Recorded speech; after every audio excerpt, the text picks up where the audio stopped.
Massive 3 points tonight, Tom. What are your thoughts on the performance? Yeah, I think first half we weren't quite at it, but I think second half we upped our game, and there's only one team going to win it.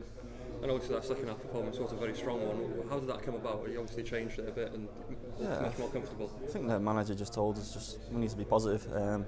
I think we had a totally different mentality, and like I said, what a night for the boys Woodburn.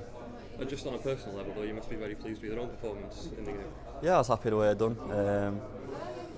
But a few times could have got my shot away, but yeah, I'm really happy with my overall performance, and hopefully there's more to come.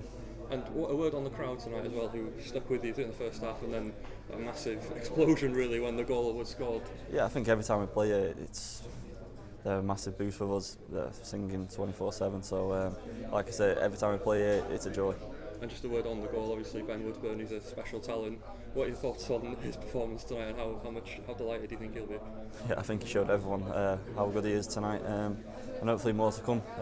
He's a young lad and he just keep learning and learning. And just finally on to Moldova now, you must be in confident mood. Yeah, like I say, after that we're buzzing, so bring on Moldova, yeah. Thanks very much. Cheers, mate.